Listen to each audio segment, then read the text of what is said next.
Lengan Eka ditarik oleh Rere menuju ke salah satu kedai.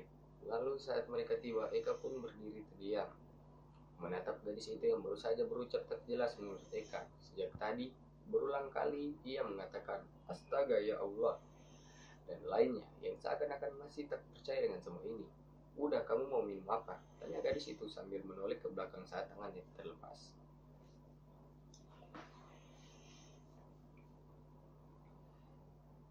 Nggak usah repot-repot non, nggak usah basa-basi. Aku yang milihin atau kamu milih sendiri? Tanya Rere sambil menatap wajah Eka yang polos. Ya non, biar aku aja. Eka pun melangkah melewati Rere yang masih berdiri sambil menggeleng-geleng kepala, menatap sosok Eka dari belakang. Eka membuka kulkas kecil lalu mengambil sebotol minuman.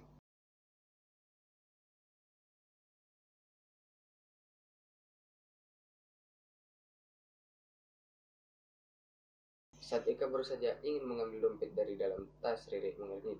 "Hei, siapa yang menyuruh kamu bayar?" Rere segera menantang pria itu, lalu berinisiatif membayar kepada pemilik warung minuman yang diambil Eka. "Ini pak," ujar Rere saat memberi uang 5.000 kepada pemilik warung. "Makasih." Oke guys, sebelum kita lanjut, jangan lupa tekan tombol subscribe dan lonceng notifikasi agar kita bisa lebih dekat lagi.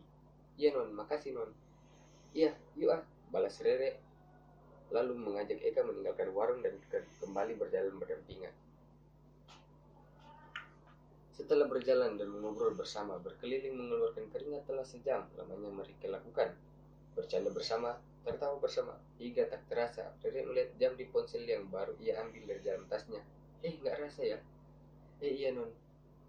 Nih, Rere menunjukkan ponselnya ke Eka. Iya beneran. Sejenak Rere tampak terdiam memikirkan apakah ia memberikan uang kepada pria itu.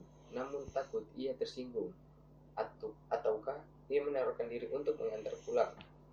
Tapi kan jarak dari sini ke kosannya Eka sangat jauh. Batinnya bergejolak saat ini hingga tanpa sadar. "Non, ada apa?" Rere tersadar dan memutuskan bahwa ia harus mengantar Eka. Masih ia mau kalah dengan Eka berjalan kaki dari kosan ke sini sedangkan Rere naik mobil. "Kak," kata Rere menyebut nama Eka dengan panggilan Kak. Sepertinya Rere sudah mulai terbiasa memanggilnya demikian. "Iya non, aku maksa sekarang ya. Aku yang akan mengantarmu pulang ke kosan." Eka mendengarnya langsung terkejut. Bukan apa-apa, masa iya? Ia harus meninggalkan mobilnya di tempat ini dan pulang bareng gadis itu ke kosan yang letaknya cukup jauh dari tempat ini. Lalu Eka mesti kembali ke tempat ini lagi menggunakan taksi untuk mengambil mobilnya. Dan tentunya saat ia tiba pasti sudah tak lagi ada orang yang di lapangan seluas ini dan meninggalkan mobilnya berjemur di terik matahari.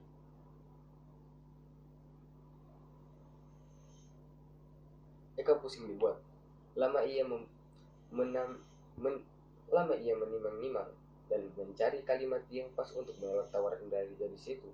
Namun gadis itu yang mengetahui gelagat pria itu seperti ingin melakukan penolakan, maka ia pun menarik lengan Eka untuk pergi.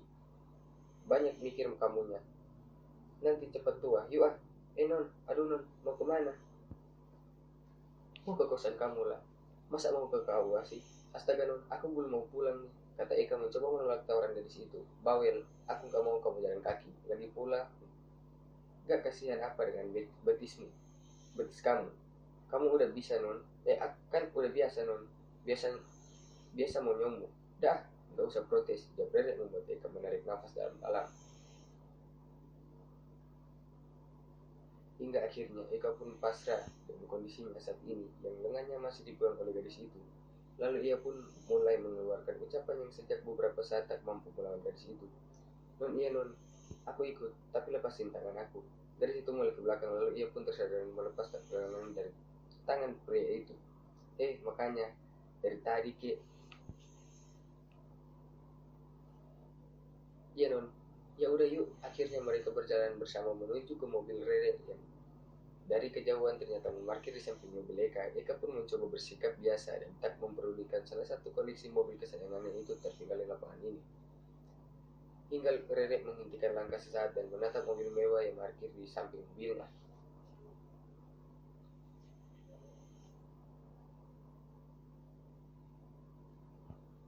"Gila nih orang yang parkir, dasar orang kaya deh.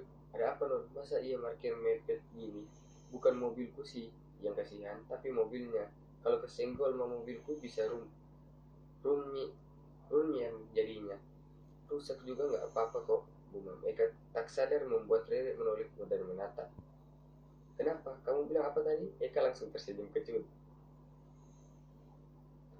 Kemudian memasang tampang bodoh di hadapan gadis itu. Enggak non, nggak ngomong apa-apa.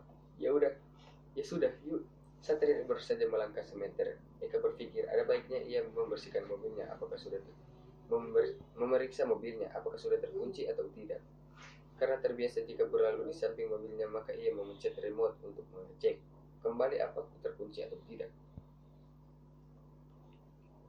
Maka tanpa Rere sadari, Eka memasukkan tangannya ke dalam tas, meraba-raba dan mencari remote mobilnya yang ia taruh dalam tas. Akhirnya Eka telah memegang remote mobilnya tanpa mengeluarkan dari dalam tas. Bersama Rere yang dengan gerakan slow motion berbalik dan ingin mengatakan sesuatu kepada pria itu. Kamu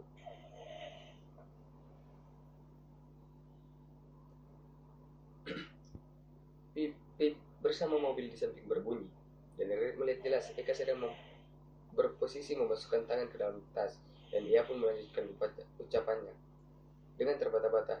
Dan nanti saja. Eka yang tersadar lalu menoleh dan mendapati Rere menatap dengan raut wajah yang aneh.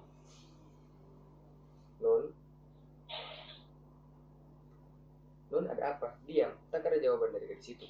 Lalu tak lama gadis itu pun akhirnya mengeluarkan suara. Kah, ya non, tadi kamu yang mengunci mobil ini?